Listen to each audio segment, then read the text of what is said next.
오늘은 데살로니가 전후서 강의 이제 데살로니가 후서로 들어가서 6번째 시간이 되겠습니다. 고난이 주는 유익이라는 제목으로 함께 말씀의 은혜 나누도록 하겠습니다.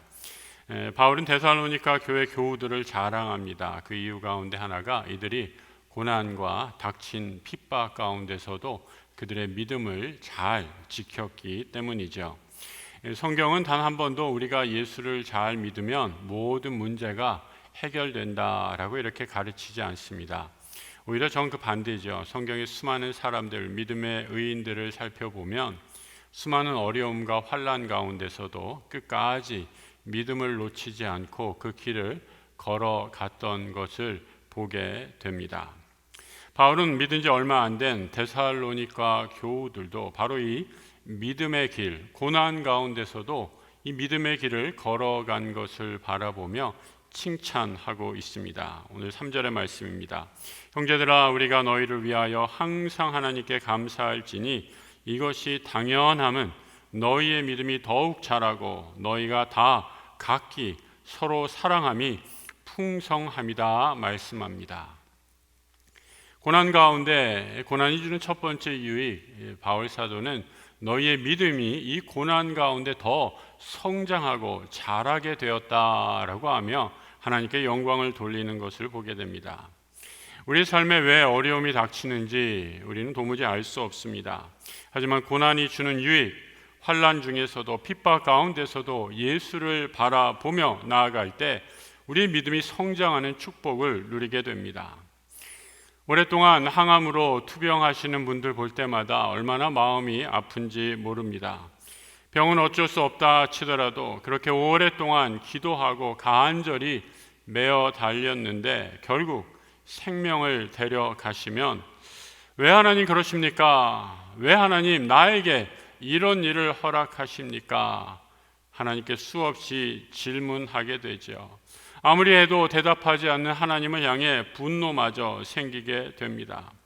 내 힘으로 어찌할 수 없는 고난은 받아들인다 할지라도 악인이 잘 되는 것, 악인이 형통하는 것을 볼 때마다 대체 하나님 뭐 하고 계시는지, 하나님 살아 계시기나 한 것인지 의문이 점점 깊어지죠.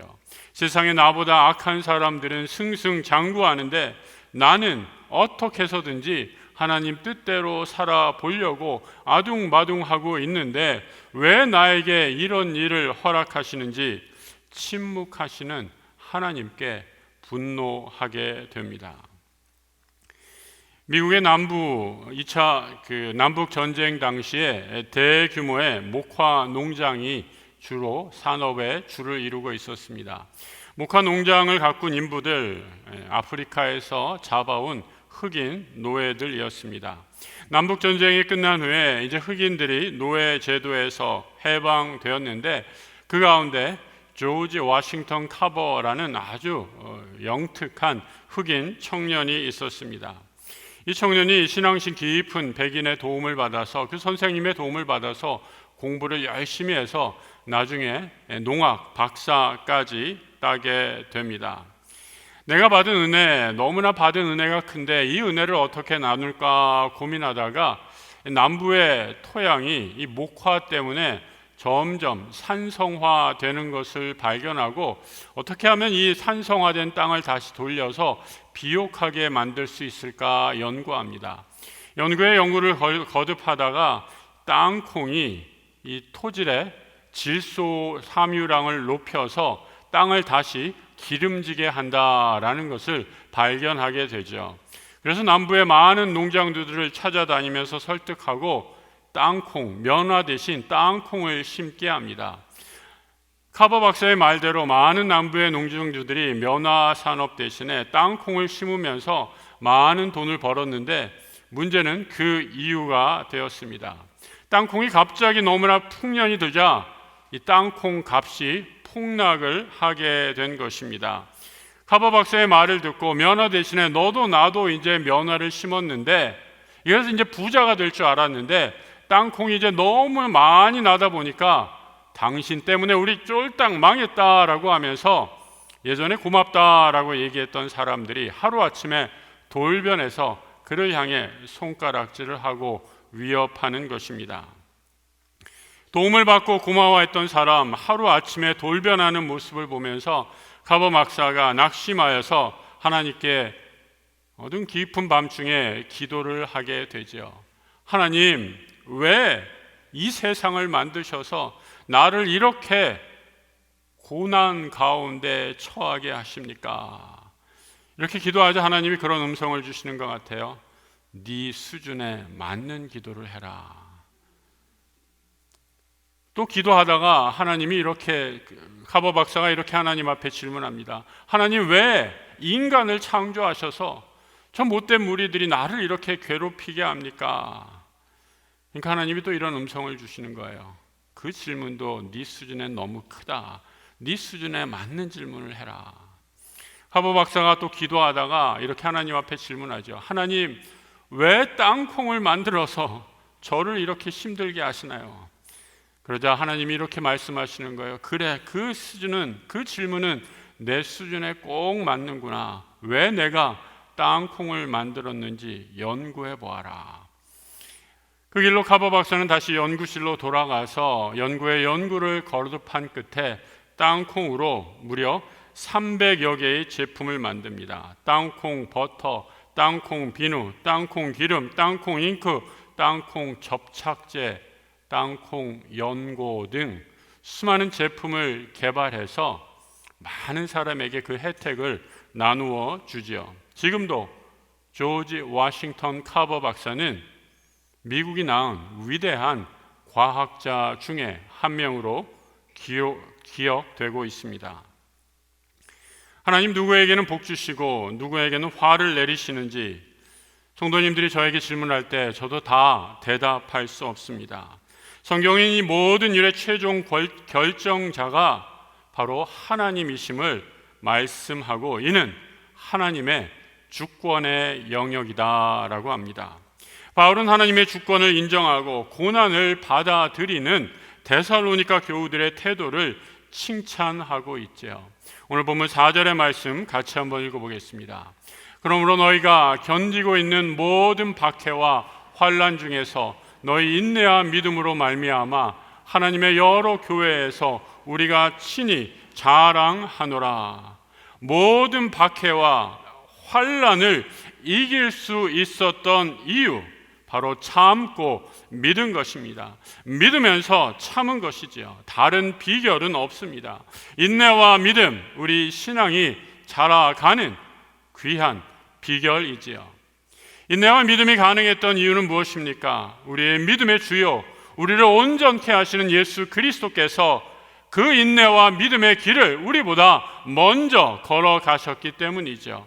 우리는 그 길을 주님을 바라보며 따라가는 것뿐입니다.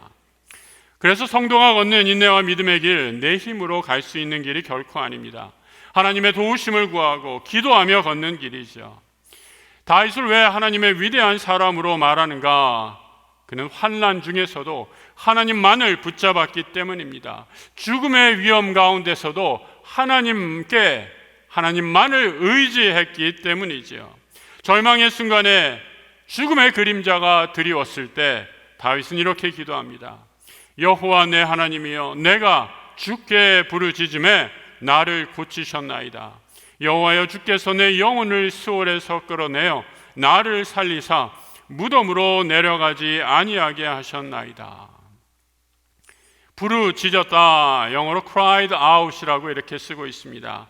하나님, 죽을 지경입니다. 고통이, 환난이 내 전후 좌우 앞뒤를 다 막아서 도무지 어디로 가야 할지 모르겠습니다. 절망의 낙담의 한숨뿐입니다. 간절히 부르짖고 기도하는 것이죠. 하나님, 부르짖어 기도하는 자들, 간절히 애타는 자들, 그들의 기도를 들어 응답하십니다. 애굽 왕의 바로가 히브리 노예들을 압제하자 히브리 노예들 하나님께 부르짖었죠. 그리고 그 부르짖음이 하늘에 상달됩니다. 여러 해 후에 애굽 왕은 죽었고 이스라엘 자손은 고된 노동으로 말미암아 탄식하며 부르짖으니 그 고된 노동으로 말미암아 부르짖는 소리가 하나님께 상달되었다 말씀합니다. 우리 하나님 구약 성경에서만 부르짖음에 응답해 주시는 분이 아니죠. 신약에서도 예수님 우리의 부르짖는 기도에 응답하십니다. 바람을 보고 무서워 빠져가는지라 소리 질러 이르되 영어로 보면 cried out, 똑같은 부르짖음에라는 말을 사용하고 있습니다. 주여 나를 구원하소서. 성도 여러분, 언제 부르짖어 보셨습니까? 다른 사람 생각하고 무슨 체면 생각하면 부르짖을 수 없습니다. 내 힘으로 아무것도 할 수 없고 오직 하나님만이 해결하실 수 있는 간절함이 있을 때 우리는 부르짖게 됩니다. 길 잃고 낙심할 때, 감옥에 갇힌 것처럼 답답함 마음이 일 때, 불면, 불안, 공황장애로 시달릴 때, 병들어 고통 중에 죽어갈 때, 내 가정이 파괴되어 이혼 직전의 위기에 처할 때, 도리는 오직 하나님 한 분밖에 없음을 인정하고 그분께 간절히 기도하는 것이지요. 바로 그때 구원의 은혜가 임하게 됩니다. 고난도 피할 수 없지만 고난 중에 인내와 믿음으로 기도할 때 우리의 믿음이 성장하고 구원의 은혜를 더 깊이 체험하는 것이지요. 오늘 예배하는 우리 모든 성도들, 환난과 핍박 중에도 인내와 믿음으로 이 길을 걸어가 모두 하나님 앞에 하늘의 은혜를 누리시는 성도들 되시길 우리 주님의 이름으로 축복합니다. 바울이 말하는 고난의 두 번째 유익은 고난 중에 믿음을 잃지 않을 때 하나님께서 합당한 자로 우리를 인정하신다라고 말씀하게 되죠. 바울은 오늘 이를 가리켜서 하나님의 공의로운 심판의 표라고 말하고 있습니다. 우리 5절을 같이 한번 읽어보겠습니다. 이는 하나님의 공의로운 심판의 표요 너희로 하여금 하나님의 나라에 합당한 자로 여김을 받게 하려 함이니 그 나라를 위하여 너희가 또한 고난을 받느니라. 성도의 고난은 역설적으로 하나님의 침묵하심이 결코 아닙니다. 이는 우리의 본향, 원래 고향이 하늘에 속한 사람들이기에 겪을 수밖에 없는 필연적인 과정입니다. 공의로우신 하나님의 정의를 따라 이 땅을 살아가는 성도는 불의한 세상에서 고난과 핍박을 받을 수밖에 없는 것이죠. 고난 중에서도 우리가 기억해야 할 것, 우리 하나님 환난 중에서도 하늘의 평안을, 안식을 허락해 주십니다. 7절의 말씀, 환난을 받는 너희에게는 우리와 함께 안식으로 갚으시는 것이 하나님의 공의시다라고 말씀합니다. 얼마나 큰 축복입니까? 우리가 이 세상에서 고난당하고 핍박당하고 여러 가지 어려움을 만난다 할지라도 하나님의 안식, 샬롬의 축복이 우리에게 임하게 됨을 말씀하고 있습니다. 성경에서 안식이라는 단어는 크게 4가지 경우에 사용이 되는 것을 보게 됩니다. 제일 먼저 첫 번째 안식은 하나님께서 천지를 창조하신 후에 제7일째 되는 날 안식하셨다라고 말씀하시죠. 창조의 안식입니다. 두 번째로는 여호수아서에서 이스라엘이 가나안에 정착한 후에 이제 지파에게 땅을 베풀어 나누어 주시는데 하나님께서 이때 땅의 안식을 말씀해 주시죠. 땅의 안식은 무엇인가? 이스라엘을 이방 민족으로부터 침범당하지 않도록 지켜주신다라고 말할 때 땅의 안식을 누리도록 하시겠다라고 여호수아 21장에서 말씀하시는 것을 보게 됩니다. 세 번째 안식은 그리스도께서 주시는 안식이지요. 이를 가리켜서 시브리서에는 이미 믿는 우리들은 저 안식에 들어간다라고 이렇게 표현하고 있습니다. 믿는 자에게 주어지는 안식, 바로 예수 그리스도가 우리를 위한 구원의 사역을 통해 이루어 주신 안식입니다. 하나님과 화목하게 하심으로 이제 하나님의 자녀로서 누리는 세상이 누릴 수 없는 샬롬의 안식인 것이죠. 마지막으로 안식은 종말론적인 안식이다라고 얘기할 수 있습니다. 우리 주님 다시 오시는 그날 허락되는 완전하고 흠없는 안식이죠. 오늘 본문에서는 세 번째 의미의 안식을 말씀합니다. 바로 예수 그리스도와의 인격적인 관계에서 누리는 안식의 축복이죠. 이제 죄와 사망의 법에서 벗어나 하나님의 자녀로 누리는 샬롬의 축복입니다. 세상은 늘 죽음, 질병, 가난, 허무, 삶의 무의미로 가득 차 있지만 우리는 예수 안에 있을 때 참된 쉼을 누리며 이 세상의 거친 풍파 속에서도 안식을 누릴 수 있는 것이지요.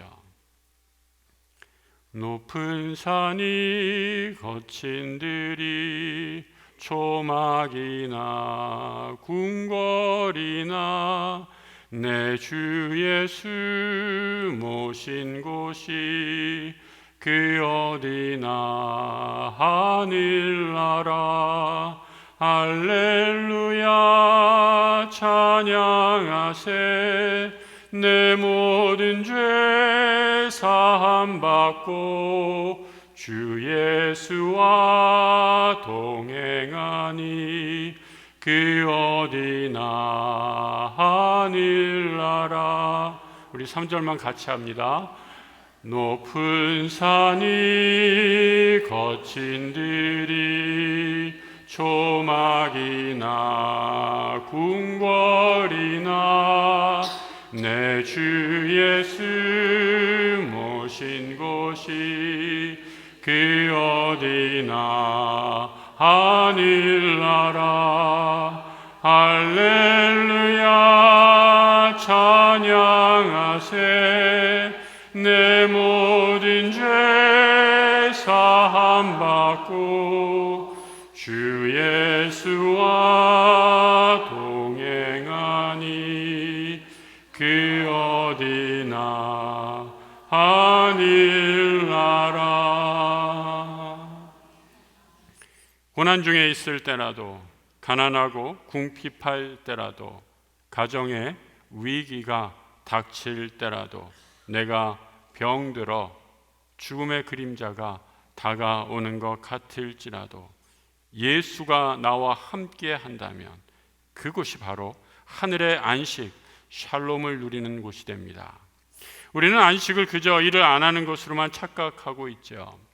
오늘 집사님이 저한테 그러세요. 목사님은 좋으시겠어요. 그래서 월요일 날은 쉬시잖아요.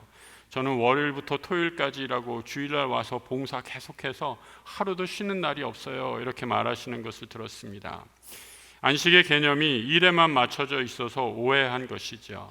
안식은 나를 위한 것이 아니라 상대를 위해, 공동체를 위해 안식하는 것입니다. 무슨 말입니까? 모든 성도가 안식하기 위해서 내가 일하는 것입니다. 여러분, 우리 만나부 권사님들, 우리 교회에 숨어서 봉사하시는 분 얼마나 많은지 몰라요. 다 일일이 열거할 수 없어서 우리 만나부 권사님들만 말씀합니다. 요즘에 집에서 부엌일 하시는 것도 싫어하시잖아요. 안 그러신 것 같지는 않지만 다 그렇더라고요. 근데 여러분, 교회 오면 남들이 하기 싫어하는 일, 그런 일 하십니다. 주방에서 섬기고 땀 흘리며 힘들고 어려워도 귀한 섬김 하십니다. 왜 그렇습니까? 내 섬김을 통해 온 성도가 기쁨과 평안을 누리기 때문입니다.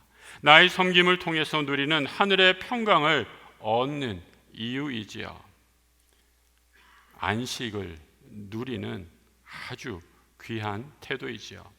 그래서 일하다가 너무 지친 분들 보면 저는 좀 쉬라고 권면하곤 합니다. 번아웃돼서 더 이상 일하는데 감사와 기쁨은 다 사라지고 의무와 책임만 남았다면 좀 쉬고 하나님 앞에서 다시 안식할 시간이기 때문이죠. 구약에서의 안식일은 celebrate, 기뻐하는 축제의 의미가 들어간 날입니다. 잔치집의 기쁨이 동반되는 쉼이죠. 잔칫날이고 기쁜 날이기에 너만 쉬지 말고 가족과 이웃, 나그네, 심지어 가축까지 쉬라 하십니다. 나만 안식하는 것이 아니라 다른 이웃도 모든 피조물도 이 쉼으로 초대하라라고 말씀합니다. 예수님은 이 안식으로 우리를 초대하십니다. 환난 중에 안식할 수 있는 이유는 바로 예수 그리스도가 우리와 함께 해주셔서 우리의 안식이 되어주시기 때문이죠. 수고하고 무거운 짐진 자들아 다 내게로 오라. 내가 너희를 쉬게 하리라. 주님이 주시는 하늘의 안식, 샬롬을 누리시는 우리 모든 성도들 되시길 주님의 이름으로 축복합니다. 바울이 말하는 고난이 주는 유익 세 번째, 이 고난을 믿음으로 맞이할 때, 믿음으로 견딜 때 하나님께 영광이 된다라고 말씀합니다. 데살로니가 교우들을 향한 마지막 기도의 제목이 12절에 기록이 되어 있습니다. 같이 한번 읽어보겠습니다. 12절, 우리 하나님과 주 예수 그리스도의 은혜대로 우리 주 예수의 이름이 너희 가운데서 영광을 받으시고 너희도 그 안에서 영광을 받게 하려 함이라. 하나님이 교회와 성도를 통해 받으시는 영광 무엇입니까? 고난 중에 이 믿음을 지킬 때 하나님께서 너희를 통해 세상 사람들이 너희를 보고 너희는 과연 부르심에 합당한 삶을 사는구나 라는 인정을 받게 된다는 것이죠. 그 인정이, 세상 사람들의 인정이 하나님께 영광이 된다라는 겁니다. 여러분, 부르심에 합당한 자다라는 말, 교회라는 에클레시아, 헬라어로 교회라는 의미 에클레시아인데 그 에클레시아라는 말의 원어의 의미와 똑같습니다. 교회라는 원래 말의 뜻은 부르심을 받은 자라는 뜻이죠. 우리 온 성도는 하나님의 부르심을 받아 그 부르심에 합당한 삶을 살게 될 때 그것이 바로 하나님께 영광이 된다라고 말씀하는 것이죠. 하나님의 영광 받으시는 것뿐만 아니라 더 놀라운 것, 바로 우리 안에 예수의 영광이 함께 임하게 됩니다. 성동안 누리는 최후의 영광은 물론 주님이 이 땅에 다시 오실 때 허락될 것입니다. 하지만 이 땅에서도 바울은 그 영광을 맛볼 수 있음을 선포하고 있습니다. 바로 예수 그리스도를 위해 내 삶을 드릴 때 예수의 영광이 내 영광이 되는 축복을 누리는 것이죠. 바울은 예수를 위해 사는 것이야말로 우리가 이 땅에서 경험하는 최고의 영광임을 고린도 후서에서 이렇게 말씀해 주고 있습니다. 돌에 써서 새긴 죽게 하는 율법 조문의 직분도 영광이 있어 이스라엘 자손들은 모세의 얼굴에 없어질 영광 때문에도 그 얼굴을 주목하지 못하였거든 하물며 영의 직분은 더욱 영광이 있지 아니하겠느냐. 무슨 말입니까? 모세가 하나님께 십계명 말씀이 적힌 계명 돌판을 갖고 시내산에서 내려왔을 때 그의 얼굴에서 광채가 났습니다. 그래서 많은 이스라엘 백성이 너무나 빛나는 그의 모습을 보고 제대로 쳐다보지도 못했던 것, 성경에 기록이 되어 있지 않습니까? 그런데 바울은 이제 우리가 예수로 인해 누리는 영광은 그 오래전에 시내산에서 모세가 십계명을 들고 내려왔을 때의 그 빛나는 광채와는 비교가 안 되는 영광을 누리게 될 것이다 말씀하고 있습니다. 영광, 여러분 요즘에 영광이라는 단어는 잘 안 쓰는 말이죠. 우리가 일상생활에서 영광, 글로리라는 단어를 얼마나 자주 쓰겠습니까? 영광이다. 이 영광의 사전적인 정의가 어떻게 되는지 모르겠습니다만 저는 영광을 이렇게 한번 표현해 보고 싶어요. 어떤 존재가 지닌 가치를 영광이다라고 이렇게 정의한다면 여러분 그 존재의 가치가 겉으로 표현될 때 영광스럽다라고 이렇게 얘기할 수 있을 것입니다. 해의 영광도 있고 달의 영광도 있고 위대한 지도자의 영광도 있을 것입니다. 그런데 오늘 본문에서 바울은 우리가 누리는 가장 큰 영광, 우리 주님이 주시는 영광이다 말씀하죠. 사도 바울이 다메섹에서 해보다 더 밝은 빛을 보고 눈이 멀었습니다. 바로 예수 그리스도에게서 나오는 부활의 빛에, 그 영광의 빛에 눈이 먼 것이죠. 왕이여 정오가 되어 길에서 보니 하늘로부터 해보다 더 밝은 빛이 나와 내 동행들을 둘러 비추었다라고 하면서 바울이 로마의 법정에서 베스도 앞에서 이렇게 간증하고 있습니다. 세상의 영광은 돈이 주는 영광이고 권세의 영광입니다. 그래서 세상은 높은 자리에 있을수록, 많이 가질수록 그 소유의 영광을 찬양합니다. 5,000명분의 식량을 혼자서 먹는 사람을 부러워하고 존대하는 것이 세상의 이치입니다. 그런데 우리 하나님은, 하나님의 기준은 5,000명분을 나를 위해서 먹는 것이 아니라 남을 위해 배불리 먹이는 사람을 향해 하나님 앞에 영광스러운 사람이다라고 말씀합니다. 오늘은 두 번째 항존 직분자 선거가 있는 날입니다. 기도하면서 여러분 선거에 임해 주시기 바랍니다. 나를 위해서 일할 사람 뽑지 마시고 하나님의 영광을 위해, 주님 영광을 위해 헌신할 일꾼들을 기도함으로 세워주시기 바랍니다. 오늘 뽑히는 일꾼들뿐만 아니라 우리 이 자리에 예배한 우리 모든 성도들 한 사람 한 사람이 우리 주님이 영광스러운 직분으로 나를 불러주셨음을 기억하고 감사와 기쁨으로 내 삶을 하나님 나라를 위해 드리는 주의 신실한 종들 되시길 우리 주님의 이름으로 축복합니다. 함께 기도하겠습니다. 우리 잠깐 우리 말씀을 생각하면서 기도하기를 원합니다. 하나님 아버지, 우리 삶에 닥친 고난과 환난 가운데서도 예수 그리스도를 붙잡고 바라보며 우리의 믿음이 성장하는 은혜 누리게 하여 주옵소서. 고난 중에서도 세상이 줄 수 없는 하늘의 평강과 안식 누리게 해 주셔서 이 믿음으로 예수 그리스도의 영광에 참여하는 주의 백성들, 하나님 나라의 자녀들 되게 해 주옵소서. 우리의 부르심에 합당한 삶을 살도록 늘 인도해 주시는 우리 주 예수 그리스도의 이름으로 기도드립니다. 아멘.